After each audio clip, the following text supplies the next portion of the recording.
All right, welcome back. This time we're gonna do detail 9 and 10. Hi. Now, as William. So we are going to do both these at the same time because they're the exact same plates. The only difference is detail number 9 has some threaded holes. One's for the gas shock and these others are for tightening down your platen and that type of thing. So I will give you a close-up shot of this. Keep in mind, if I find later that something needs to be changed, I will post the changes in the description below. So check the description before you build this to see if you need to change something on the print. All right, so now they're 5/16 holes and we're doing a 343 through hole, so you've got some wiggle room. You can do this with a tape measure. I could do this on the mill, but this is something that is going to be a little bit more complicated to do by hand, so I'm going to do it by hand just to make sure that the guys that are building it by hand, see how it's done. Now, one of the key things here is you're like, how do I cut this? So we're going to drill a hole right in the corner, and the edges of that hole are going to be tangent to the 2 straight lines for the cutout. So that hole right there, the edges of that are going to line up with those other 2 lines. And that's how you get the angle cut in there correctly.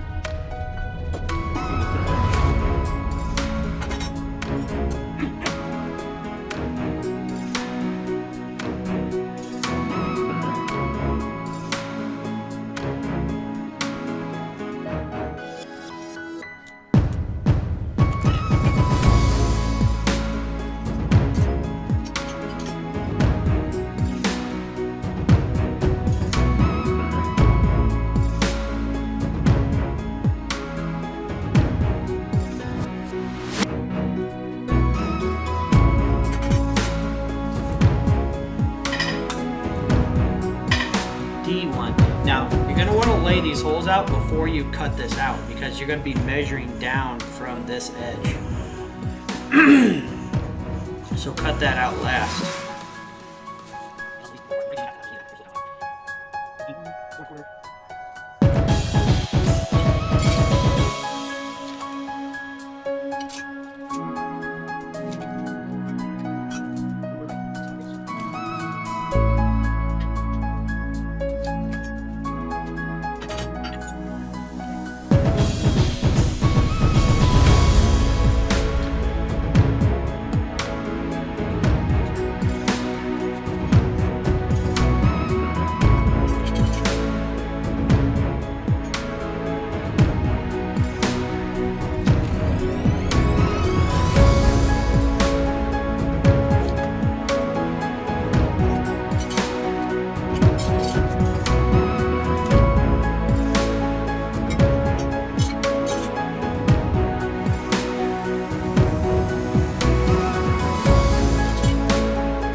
Okay, so we've got all these holes drilled.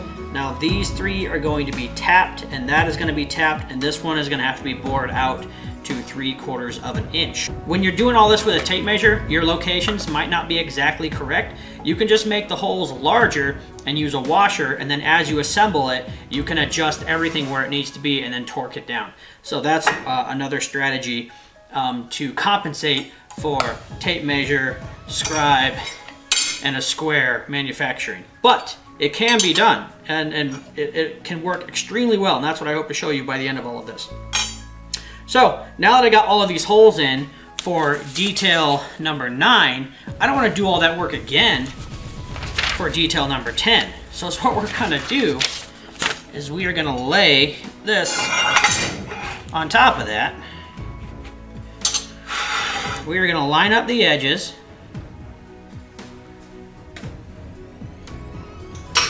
We're going to clamp it down, and we are going to transfer these holes. Now, is what I should have done is I should not have bored that out to 6 5/8. I should have left it at this smaller size so I could transfer it, because my transfer set only goes up to 1/2 inch.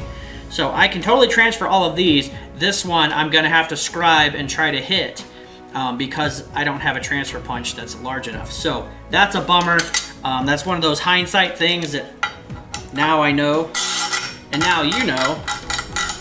See, some of these issues we can figure out before you waste your time. Me, I'm just gonna waste my time. So, I don't know where to put this one. It's too far away there.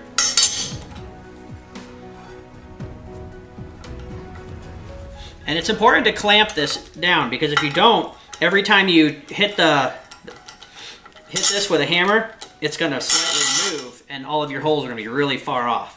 But if you clamp it nice and tight, it's going to stay put while you transfer the holes.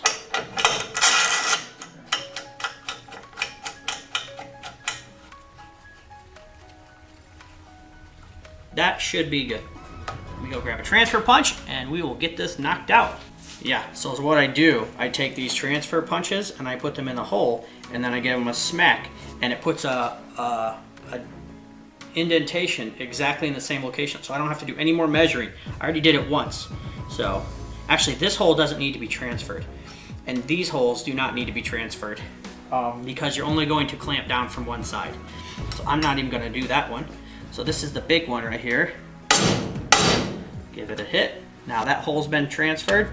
There's going to be a big old dot there.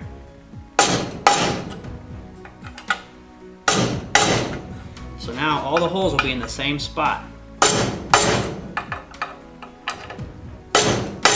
without any measuring. Measure once, punch twice. Usually it's the opposite. Punch once. Measure twice, cut once, is what they say. I just kind of reversed that.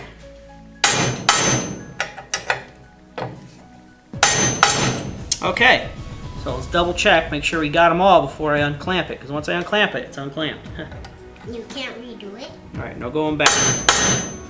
Okay. Well, you can redo it by I could, but it would not be as accurate. So I wish I had been able to do this one, this hole, but I can't because I made it too big. And the biggest transfer punch I have is not big enough. So, I know. Alright, so from this point, all I'm going to do on detail number 9 is I'm going to tap these 3 holes and this hole for the gas shock, and I'm going to drill this one bigger up to 3/4 of an inch, I think is what I have on the print. Yes, 3/4 of an inch. Now this video is getting really long, so I'm not going to do that on camera. It's going to be the same process that I did in the past. You can do these with a hand drill. But overall, this is how you do... Oh, one more thing before we go. I was going to show you how to do that notch. So, is what you're going to do is you're going to go from the tangent, which is the outside of this hole, right there, to that line that we scribed earlier.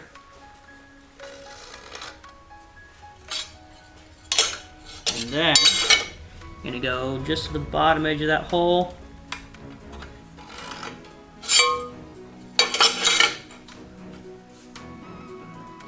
Like this.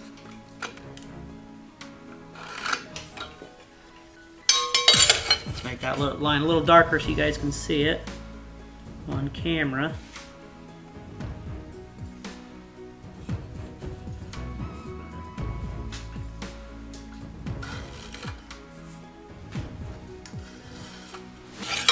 Okay, so now when you cut down, oh, can you see what I'm showing you?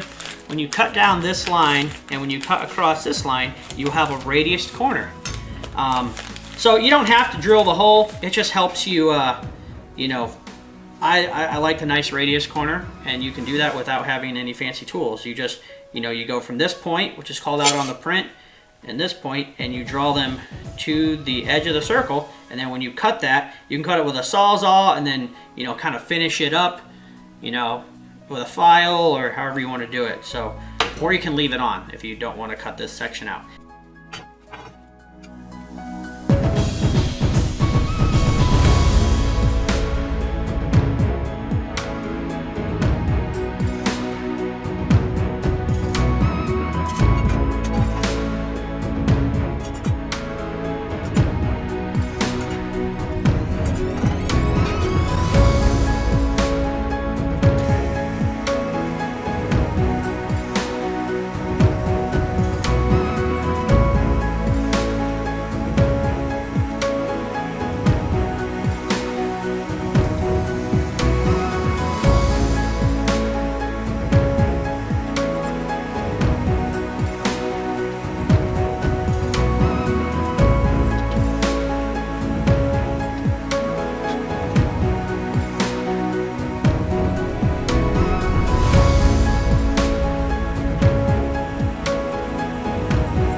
Anyway, that's all I got for this, guys. I hope it's been helpful, and I hope this series allows you to build a 2x72 grinder. Not just any 2x72, but a super high performance.